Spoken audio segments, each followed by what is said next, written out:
Waitress gave her last meal to a homeless man. Days later, she found his fortune on her doorstep. The grand drawing room of the Blackwood estate, a testament to decades of ruthless acquisition and a lifetime of solitary ambition, shimmered with an unsettling tension. Sunlight, filtered through heavy, velvet drapes, cast long, accusatory shadows across the polished mahogany table where Silas Blackwood, a man who had forged an empire from sheer will, now sat. His posture was ramrod straight, his gaze, though outwardly calm, held the weight of a meticulously executed plan. He had spent weeks, months even, honing every detail, anticipating every reaction. Across from him, his grandson, Corbin Blackwood, fidgeted with a gold signet ring, a glint of impatience in his eyes, while his wife, Seraphina, meticulously smoothed a crease from her designer skirt, her attention more on the flawless line of her couture than on the gravity of the moment. They were oblivious, their minds already dissecting the vast fortune they believed was rightfully theirs, their thoughts revolving around yachts, private jets, and exclusive island retreats. A faint, almost imperceptible tremor ran through Silas's hand, hidden beneath the table, a testament to the profound significance of the impending disclosure, a culmination of years of quiet observation and simmering disappointment.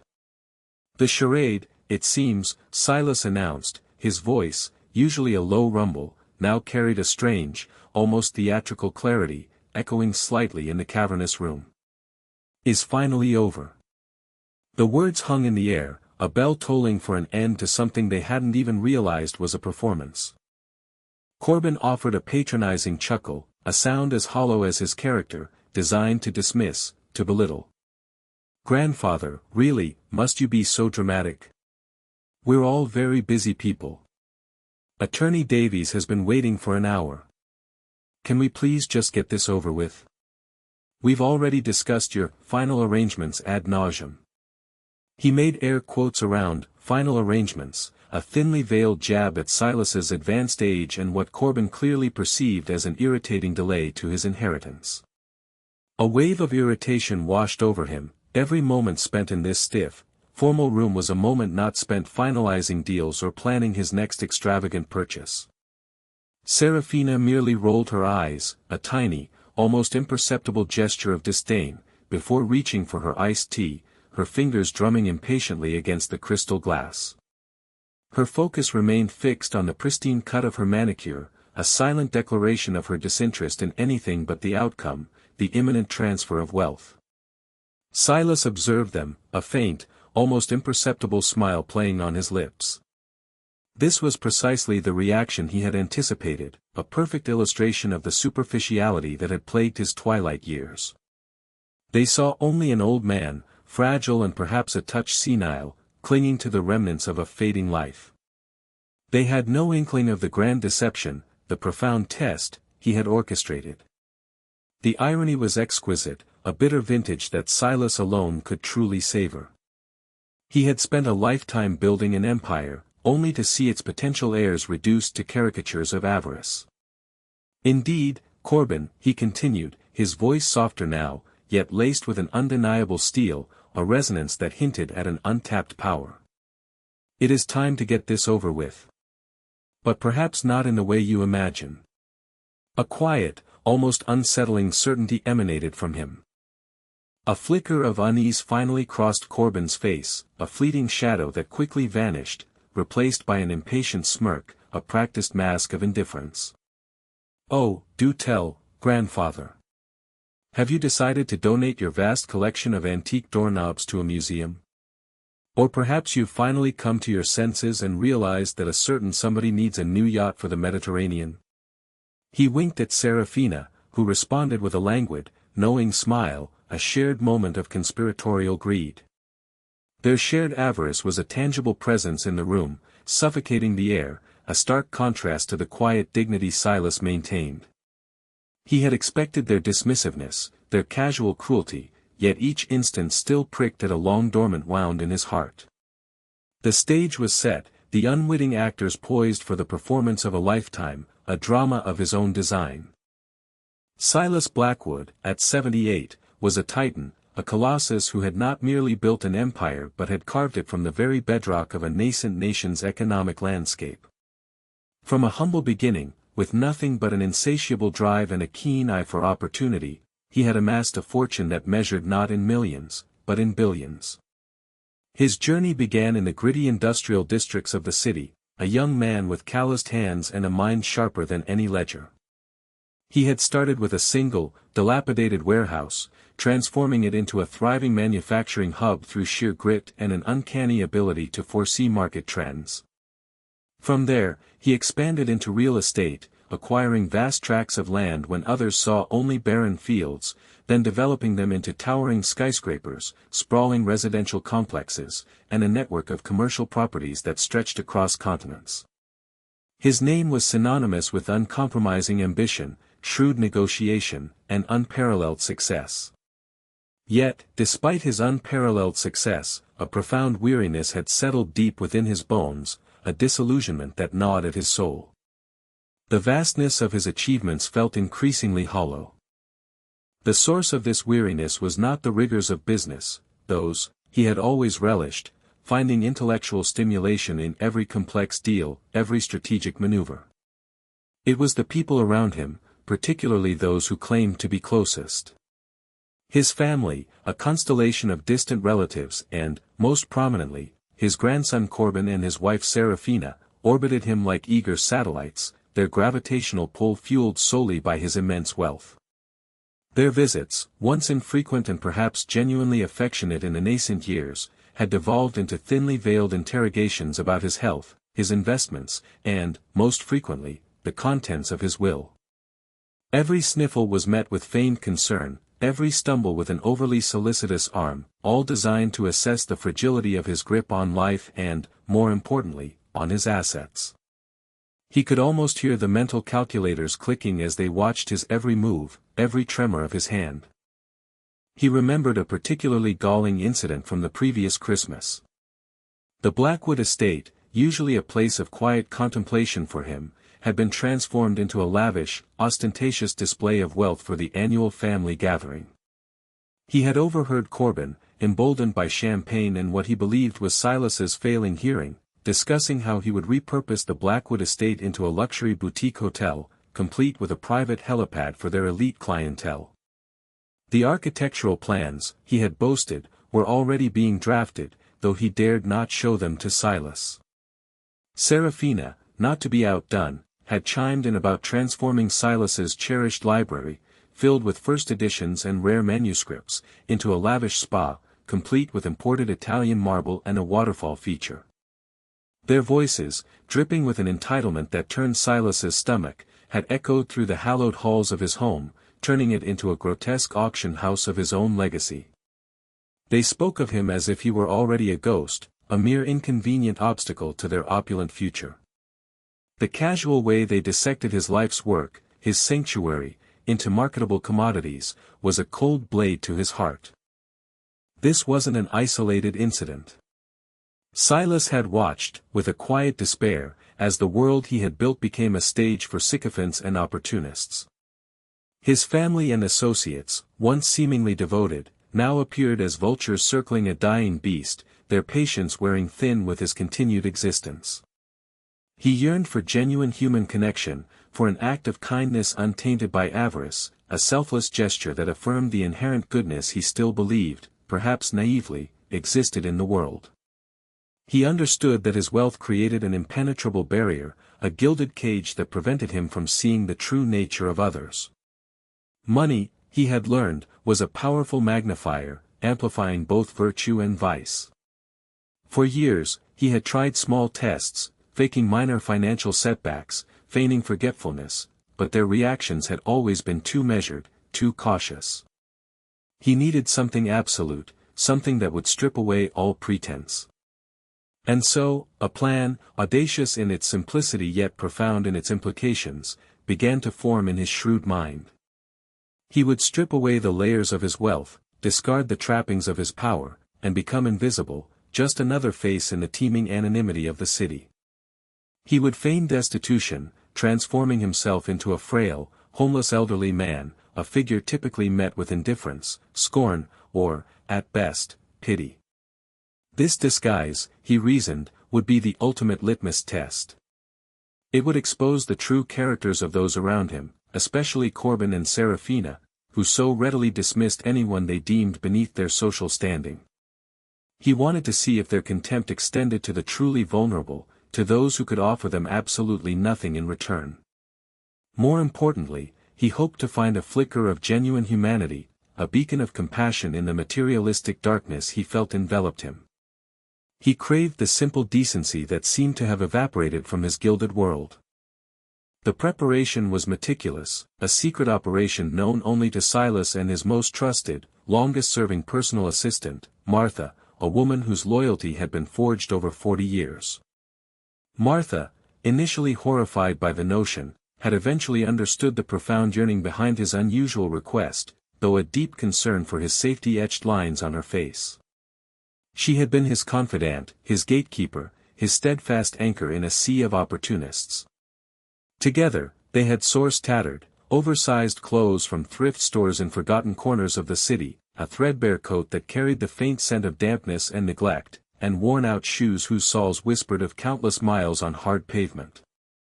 Silas had allowed his hair to grow wild and unkempt, his beard to sprout in graying wisps, adding years and a distinct air of neglect to his appearance. He learned to stoop, to shuffle, to cultivate a weary gait that spoke of countless nights spent on cold pavement, of a body broken by exposure and hunger. He studied the mannerisms of the truly destitute, observing them from afar, not with judgment, but with a detached curiosity that was both scientific and deeply personal, seeking authenticity in his portrayal. He practiced in secret, shedding the imposing presence of Silas Blackwood, the billionaire, and embracing the almost invisible existence of an elderly vagrant, a ghost among the living. He even arranged for his daily affairs to be managed by Martha and a specially appointed, temporary proxy, a cautious, highly paid junior lawyer who believed Silas was simply indulging a morbid fascination with urban poverty for a new book project. This ensured his disappearance would raise no immediate alarms among his avaricious kin, allowing the test to unfold naturally. The stage was set, not for a grand performance for an audience, but for a profound personal revelation, a journey into the heart of humanity, or its absence. The transformation was chillingly effective. Silas Blackwood, the titan of industry, had vanished, replaced by a spectre, a shadow of an old man whose eyes, though sharp and observant, were now shrouded by an invented weariness, a carefully cultivated hollowness. He adopted the name Arthur for his covert mission, a simple, unassuming alias that offered him the anonymity he craved, allowing him to melt into the background. The crisp suits and polished shoes were replaced by a frayed, oversized trench coat that smelled faintly of damp earth and stale cigarettes, trousers several sizes too large cinched with a piece of twine, and shoes so worn they seemed to melt into the pavement, offering no protection from the cold. He learned to shiver convincingly even when the air was mild, to hunch his shoulders, to avert his gaze in the classic posture of the overlooked, the invisible man. The physical discomfort, the gnawing cold, the constant awareness of his exposed vulnerability, were all part of the act, yet they also seeped into his bones, reminding him of the harsh reality many faced daily. His first encounters with Corbin and Serafina in his disguised state were precisely as he had predicted, yet they stung more deeply than he had anticipated. The intellectual understanding of their greed was one thing, the visceral experience of their contempt was another entirely. One crisp autumn morning, Silas, as Arthur, sat hunched on a bench in Central Park, a place he owned vast swathes of land around, his gaze fixed on a distant fountain, its spray a mockery of his parched throat. His stomach rumbled with a hunger he had deliberately cultivated, a reminder of the raw reality of his chosen role, a discomfort that sharpened his senses. Suddenly, a sleek, black limousine, one of his own fleet, glided to a halt nearby, its polished surface reflecting the autumn leaves like a distorted mirror. From it emerged Corbin and Serafina, resplendent in designer activewear, their faces glowing with post-yoga serenity, clearly on their way to a morning power walk around the very paths he had built. Corbin, engrossed in a phone call about a new venture that would undoubtedly line his pockets with more of Silas's wealth, strode past Silas without a glance, his expensive running shoes barely whispering on the path. His eyes were fixed forward, seeing nothing beyond his own immediate concerns. Serafina, however, paused, her manicured nose wrinkling slightly as her gaze swept over the homeless man, a fleeting expression of revulsion crossing her perfectly made-up face. Her expression was one of barely concealed disgust, a grimace of distaste for anything that marred her pristine worldview, an unwelcome smudge on her perfect day.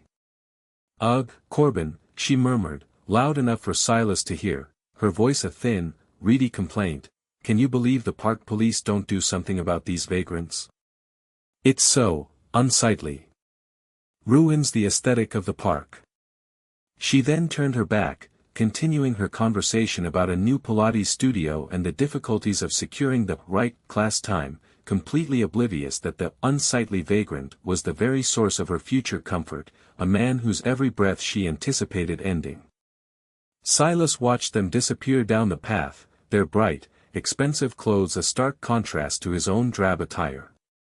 His heart, instead of anger, felt a cold, hard knot in his chest. The disdain was palpable, a dismissive wave of the hand that erased his very existence. He felt no anger, only a profound sadness, a confirmation of the emotional void that had driven him to this extreme measure. The emptiness he had suspected was real, and it was crushing. Days later, Silas found himself near one of his most prestigious commercial properties, a towering office building that housed several multinational corporations, a monument to his foresight and ambition. He sat on the steps, a tattered blanket pulled around him, observing the ceaseless flow of humanity, the hurried footsteps, the averted gazes. The casual indifference of the well-dressed commuters was a constant, low hum of confirmation. Corbin and Serafina emerged from the building, likely from a meeting with one of Silas's own property managers, their voices carrying snippets of conversation about investments and quarterly profits, their words echoing with an unearned authority. As they descended the steps, Serafina's heel caught on a loose stone, one that Silas himself had ordered replaced years ago, a small detail ironically overlooked in the building's current maintenance. She stumbled, and Silas, instinctively, extended a hand, a reflex born of decades of being a helper, a protector, a man who built and maintained. Corbin, however, reacted first, his face contorting in a sneer of disgust, shoving Silas's hand away with a sharp, "Get away from her, you filthy old man." He then pulled Serafina away, murmuring apologies to her for the near contamination, as if Silas's touch carried some invisible plague. Serafina shot Silas a withering look, as if his mere presence was an affront, a disease she might catch, her eyes narrowed in pure, unadulterated contempt. Silas withdrew his hand, his heart sinking further into the pit of despair he had discovered. They didn't even recognize the hand that had built the very ground they stood upon, the hand that had given them everything they held dear. Their revulsion was absolute, their sense of entitlement unshakable. The ironies piled up, each heavier than the last, confirming his worst fears about their characters. It was not merely about not recognizing him, it was about their utter lack of empathy for anyone they perceived as lesser. In stark contrast to these chilling encounters, Silas discovered a beacon of genuine human kindness in a small, unassuming diner nestled in a quieter part of the city. It was called The Daily Grind, and its worn facade and humble interior bespoke a different kind of wealth, the wealth of community and simple decency, a warmth that permeated the chipped formica tables and faded photographs on the wall. Here, he met Emily, a young woman in her late 20s, whose spirit shone with a resilient warmth despite the visible weariness in her eyes. Her movements were efficient, her smile tired but genuine. Emily worked 2 jobs, waitressing at the Daily Grind during the day and cleaning offices at night, all to support her ailing mother, whose medical bills were a constant shadow, and put her younger sister through college, a dream for their family. Her uniform was always clean, though her shoes were scuffed, and her smile, though tired, was always genuine, a small act of grace she offered freely. Silas, as Arthur, had often observed her, nursing a single, cheap coffee he could barely afford, watching her move with a graceful efficiency, treating every customer, no matter their station, with the same respectful politeness. He saw her patience with difficult customers, her quick wit with regulars, her quiet compassion for the elderly patrons.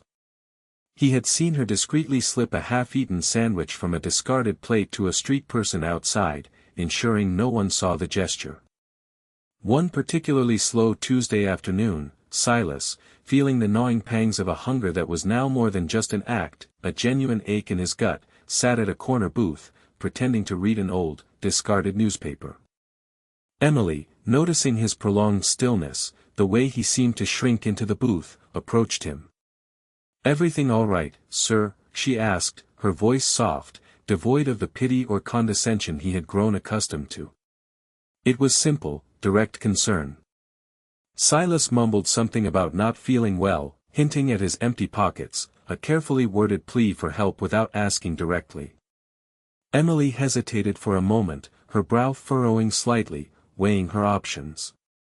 Then her eyes softened with a decision, a quiet resolve. "Hold on a moment," she said, disappearing into the kitchen.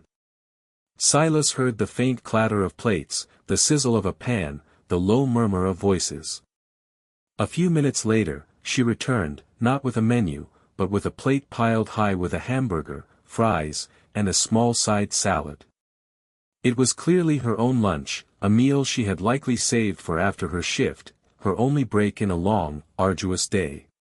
"Here," she said, placing it gently before him, her hand steady. "It's my last meal, but I insist. You look like you need it more than I do." She didn't wait for a refusal, didn't ask for money, didn't even meet his gaze for long, as if to spare him the embarrassment of accepting charity. She simply offered, purely and selflessly. Silas looked up at her, his usual steel gaze momentarily softened by a profound shock, a wave of emotion he hadn't anticipated. He saw the faint dark circles under her eyes, the slight tremor in her hands from exhaustion, and he knew, with an undeniable certainty, that this small act was a monumental sacrifice for her, a gesture of profound generosity from one who had so little. He tasted the food, savoring not just the simple flavors of the warm bun and salty fries, but the warmth of her compassion, a taste he had hungered for more than food itself. "Thank you," he managed, his voice hoarse with unexpected emotion, a slight catch in his throat. "You're very kind." Emily merely smiled, a genuine, tired smile that reached her eyes. "Everyone deserves a meal," she said quietly, her words simple yet profound, then turned to attend to another customer, her actions speaking louder than any grand declaration. She had given him her last meal, without a thought of recompense, without an ounce of judgment. This was the kindness he had been searching for, the pure, unadulterated empathy that had seemed to vanish from his world. It was a simple act, yet it resonated with a power that far outstripped any grand philanthropic gesture he had ever made, any billion-dollar donation that came with a plaque and a naming ceremony. He watched her for the remainder of the afternoon, observing her interactions, her tireless work, her consistent kindness. A quiet resolve hardened in his heart, solidifying the path forward. The test was complete. The results were devastatingly clear for some, gloriously illuminating for another. The universe had shown him exactly where true worth lay. The day of the will reading had arrived, cloaked in an air of manufactured solemnity that barely masked the barely contained excitement of Corbin and Serafina. The Blackwood Estate's grand drawing room was filled with the faint scent of old money, polished wood, and hushed anticipation, a scent that now seemed to carry a bitter undertone for Silas. Attorney Davies, a man whose stern demeanor belied a lifetime of witnessing the ugly side of wealth, sat at the head of the mahogany table, a thick, leather-bound document resting before him, its pages seemingly heavy with fate. Corbin and Serafina occupied the most prominent seats, their expressions a studied mix of grief and expectation, though the latter dominated their eyes. Other, more distant relatives, equally eager for a share of the spoils, perched on the edges of their seats, their eyes darting between Davies and the empty chair at the foot of the table, the seat traditionally reserved for Silas himself, a vacant throne awaiting a new king. Whispers about the old man's eccentricity, and, finally, "He's gone," drifted through the room, barely audible but keenly felt by Silas. "We are all gathered here today," Attorney Davies began, his voice resonating through the hushed room, formal and unwavering, at the request of Mr. Silas Blackwood, to read his last will and testament. He paused, allowing the weight of his words to settle, his gaze sweeping over the eager faces. Just as he prepared to open the document, a subtle stir rippled through the room. A faint creak of hinges, then the heavy oak doors at the far end, usually secured and imposing, slowly swung open with a deliberate slowness, revealing a sliver of the sunlit hallway beyond. All eyes turned, expecting perhaps a late-arriving cousin, or a member of the household staff bearing refreshments. Instead, a figure emerged, shrouded in a worn, oversized trench coat that seemed to swallow him whole, a tattered hat pulled low over his eyes, obscuring his face. His posture was stooped, his gait a shuffling limp, the very embodiment of the vagrants Seraphina despised. It was Arthur, the seemingly homeless man, whose very presence was an affront to the gilded sanctity of the Blackwood estate, a jarring discord in their carefully orchestrated symphony of inheritance. A collective gasp went through the room, a mixture of shock and outrage. Corbin's face contorted in disgust, his lips curling into a snarl. "What in the blazes?" he exclaimed, half rising from his chair, his voice cracking with indignation. "Security! Get this vagrant out of here immediately. How did he even get in?" His eyes darted to the butler, demanding an explanation for this unprecedented breach. Seraphina recoiled, pulling her expensive scarf higher, as if to ward off an invisible contagion, her perfectly manicured hand fluttering to her throat. "This is absolutely preposterous. The nerve! On a day like this, of all days. It's an outrage." Her voice was a shrill whisper of outrage, laced with a fear of contamination. The old man shuffled further into the room, his eyes, still hidden beneath the brim of his hat, seeming to pierce through the layers of their indignation, their self-righteous anger. He took his time, allowing the drama to unfold, savoring their reactions. Attorney Davies, however, remained impassive, a faint, knowing glint in his eye. He had been privy to Silas's audacious plan from its inception, a silent confidant to the patriarch's grand charade, a witness to the unfolding masterpiece. His lips almost twitched in a suppressed smile. Slowly, deliberately, the old man reached up and removed the hat. The tattered brim revealed a face that was instantly recognizable, yet utterly shocking in its context. It was Silas Blackwood, no longer stooped, his shoulders straightening with each passing second, his eyes now blazing with a fierce, intelligent light, sharper and more alive than they had been in years. He ran a hand through his unkempt hair, a gesture that was both weary from the deception and triumphant in its culmination. A profound silence fell over the room, broken only by the shallow, rapid breaths of those assembled. A collective gasp, louder this time, filled the room, a wave of stunned disbelief. Corbin's jaw dropped, his face paling to an ashen white, the blood draining from his features. Seraphina's hand flew to her mouth, her eyes wide with a mixture of terror and disbelief, her carefully constructed composure shattered.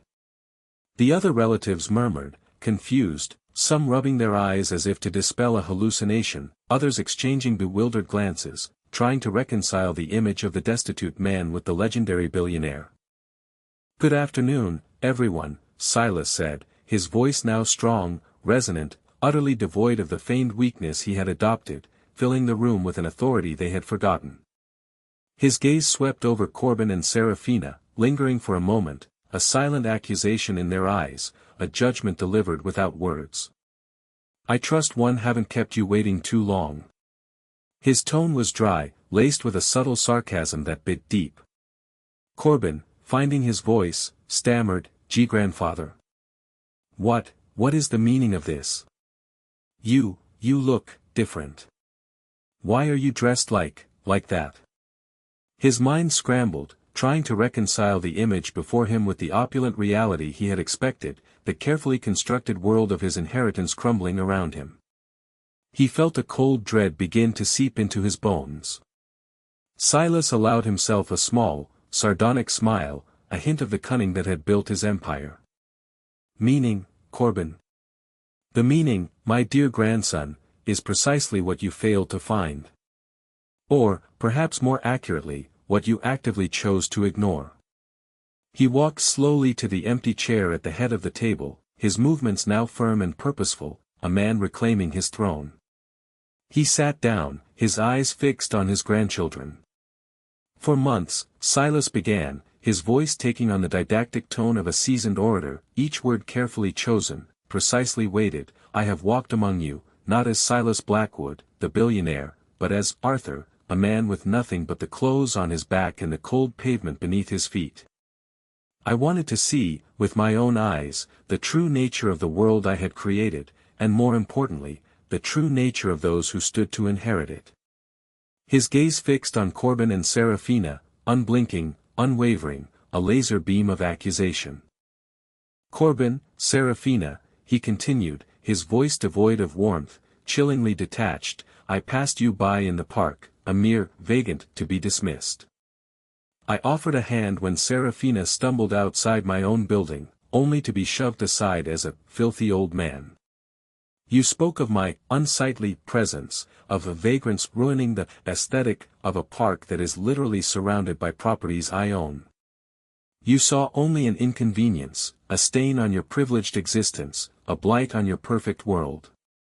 Your contempt for the less fortunate was as clear as the diamond on Seraphina's finger, as stark as the contrast between your Gucci and my rags. Corbin tried to interject, his voice a desperate croak, Grandfather, we didn't know. It was a misunderstanding. How could we have known? Seraphina nodded vigorously, tears, real or feigned, welling in her eyes, a desperate attempt to salvage their collapsing future. Oh, but you did know, Silas countered, his voice like a whip crack, cutting through their pathetic excuses. You knew the type of person you were speaking to, the type of person you were dismissing. And that, my dear children, is precisely the point. Character, true character, is not revealed when one stands to gain, but when there is nothing to be gained, when there is only the cost of compassion.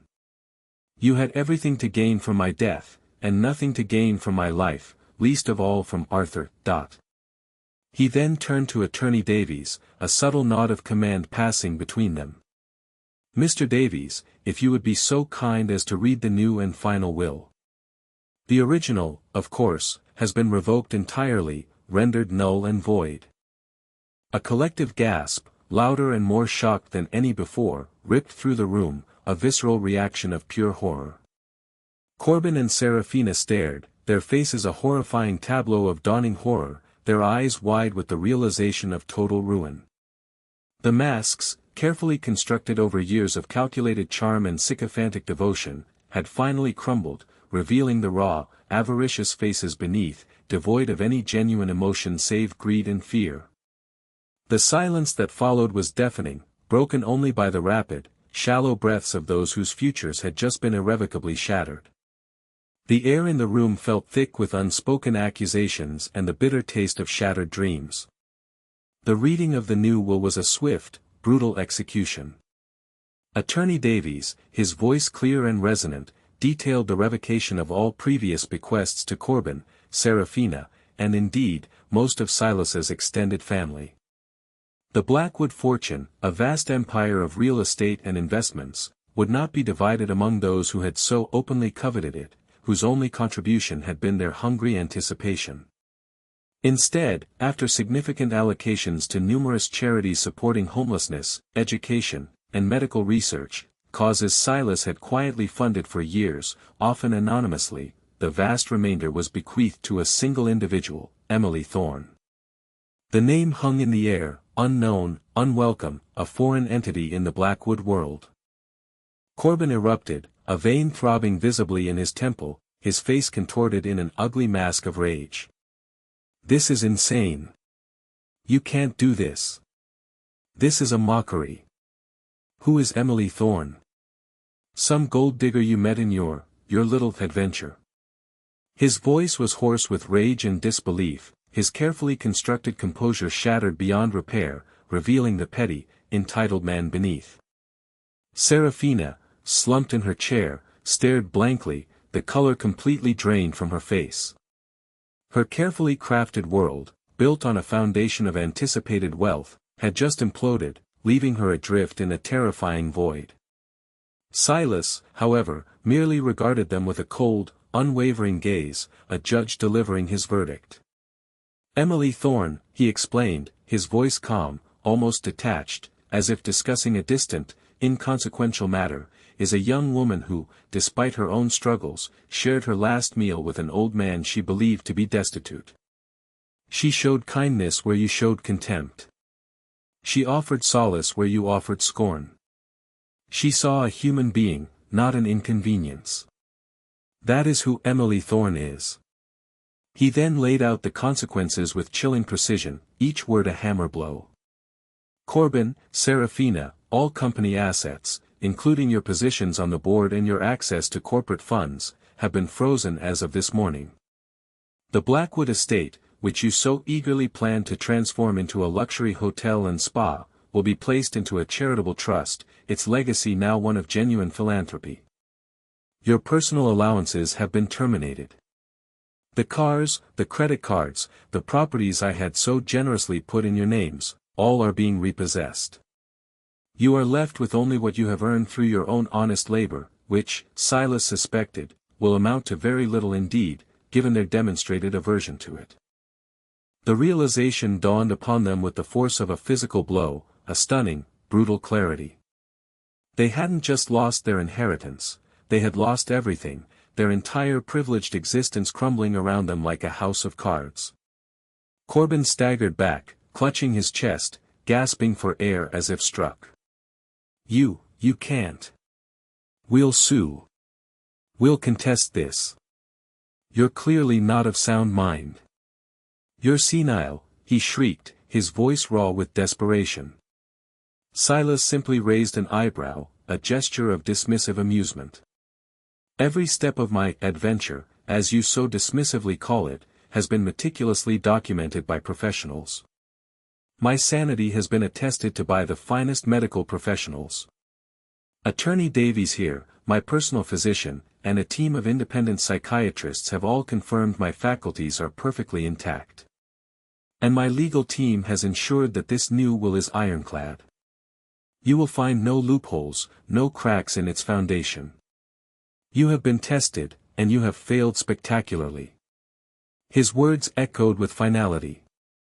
As the other relatives, sensing the imminent legal and social fallout, began to quietly slip away, their own hopes dashed, their faces a mixture of disappointment and self-preservation, Corbin and Serafina were left alone with the wreckage of their dreams. Their pleas turned to desperate, tearful apologies, then to bitter accusations and recriminations directed at each other, their shared greed now turning them against one another. Silas watched them, not with triumph, but with a weary satisfaction. The test had been cruel, perhaps, but it had been necessary. A necessary surgery to excise a cancerous growth from his life. Meanwhile, across town, in the small, unassuming diner, Emily was finishing her shift, wiping down tables with a tired but contented sigh. The aroma of coffee and grilled food filled the air, a comforting scent. She was looking forward to a quiet evening at home, perhaps a movie with her mother and sister, a rare treat. The bell above the door chimed, and a well-dressed man, whom she recognized as the lawyer who occasionally visited with the eccentric old Arthur, entered. He introduced himself as Attorney Davies and asked if she had a moment to speak privately. A flicker of worry crossed her mind. Was Arthur in trouble? Emily, a little nervous, led him to a quiet booth in the back. Attorney Davies, with a grave but kind expression, began to explain. Miss Thorne, I represent the estate of Mr. Silas Blackwood. Emily's brow furrowed. She didn't know any Silas Blackwood. You knew him, however, as Arthur. Emily's eyes widened in surprise, a gasp catching in her throat. Arthur? The old gentleman who used to come in. Is he all right? A pang of concern went through her, a genuine worry for the kind, quiet man. Davies offered a small smile, a hint of warmth in his formal demeanor. "He is quite well, Miss Thorne. Better than well, in fact. And he has asked me to deliver this." He handed her a sealed envelope, thick and official-looking. Inside, Emily found a single, crisp letter, written in a surprisingly elegant hand, and a detailed legal document. Her hands trembled as she read it. It was from Silas, explaining his true identity, his experiment, and his profound gratitude for her selfless act. And then, at the bottom of the legal document, the numbers. Her vision blurred, her mind struggling to comprehend. An estate, a vast sum in a trust fund, a beautiful house, enough to never work another day in her life, enough to take care of her mother, ensuring she received the best medical care without worrying about costs, enough to send her sister to any university she desired, enough to open her own business, perhaps even a new, beautiful version of the daily grind, a place of warmth and community. She looked up at Attorney Davies, tears streaming down her face, not of sorrow, but of overwhelming shock and gratitude, her voice catching in her throat. I don't understand," she whispered, her voice choked with emotion. "Why me? I just gave him a sandwich." Attorney Davies nodded kindly, his gaze gentle. "Indeed, Miss Thorne. You gave him your last sandwich, without expectation, without judgment. That, Mr. Blackwood believed, was worth more than all the gold in his vaults. It was the only act of pure, unadulterated kindness he had received in decades." Emily could only sit there, her world irrevocably transformed by a simple act of kindness, a testament to the quiet power of human compassion. The weight of it was immense, yet it felt like a blessing, not a burden. Months passed, and the echoes of Silas Blackwood's extraordinary revelation slowly faded into the realm of legend and hushed gossip, becoming a cautionary tale in the city's elite circles. Silas, no longer burdened by the pretense of his disguise or the insidious greed of his former heirs, found a profound peace. He had found what he sought, a genuine connection, a testament to the enduring power of selfless kindness, a validation of his lingering faith in humanity. He spent his days in quiet contentment, overseeing his charitable foundations, ensuring that his wealth served a purpose beyond mere accumulation. He occasionally visited Emily at her new venture, offering quiet advice, savoring the simple joy of her presence. Emily Thorne, no longer the weary waitress, had transformed into the proud owner of Emily's Hearth, a bustling, beloved diner that quickly became a cornerstone of the community. It was a place where everyone felt welcome, where a warm meal and a kind word were always available, regardless of one's ability to pay. She had not forgotten her roots. She hired local staff, many of whom had struggled themselves, offered free meals to the truly needy, and even established a small scholarship fund in her sister's name, ensuring others had the opportunities she had once yearned for. Her mother's health had improved dramatically with access to the best care, and her sister was thriving at her dream university, flourishing under the newfound security. Emily carried her new wealth with grace and humility, using it as a tool to uplift others, never succumbing to the trappings of materialism that had ensnared the Blackwoods. She often visited Silas, bringing him his favorite homemade cookies, their shared bond a quiet testament to a unique friendship forged in the crucible of a profound test, a testament to the power of a single selfless act. Corbin and Serafina, stripped of their inherited luxury, found themselves adrift in a world they had always scorned. Their lavish lifestyle evaporated, their connections proved as shallow as their characters, and their attempts to rebuild their lives were met with ridicule and suspicion. They discovered, to their bitter dismay, that entitlement was a poor substitute for genuine talent or a strong work ethic. Corbin's grand business schemes failed spectacularly without Silas's backing, and Serafina's socialite friends abandoned her as soon as her credit card ceased to function. Their downfall was complete, their names now synonymous with hubris and avarice, a cautionary tale whispered in the exclusive circles they once dominated, a stark reminder of the perils of unchecked greed. Silas Blackwood, looking out from the windows of his once lonely estate, now felt a lightness in his spirit he hadn't known in decades. He had faced the darkness of human nature and had also found its guiding light. He had proven that true character is not defined by the size of one's bank account, but by the generosity of one's heart. He had found his purpose anew, a legacy built not on bricks and mortar, but on compassion and truth. This story, like so many others, reminds us that the true measure of a person is not found in the daylight of prosperity, but in the shadows of adversity. For it is in those moments of darkness, when no one is watching and there is nothing to gain, that the brightest flames of humanity often burn. And kindness, in its purest, most selfless form, is a currency more valuable than gold, a seed that, when planted, always finds a way to blossom into an unimaginable fortune. If you enjoyed this powerful story of transformation and true character, be sure to like this video, subscribe to our channel, and turn on notifications so you don't miss our next tale of truth and revelation. We have many more inspiring stories just like this one, exploring the depths of human nature and the surprising rewards of compassion. What did you think of Silas Blackwood's drastic test? Would you have done the same if you were in his shoes? And how do you believe Corbin and Serafina will truly fare after losing everything? Share your thoughts and reactions in the comments below. We love hearing from you.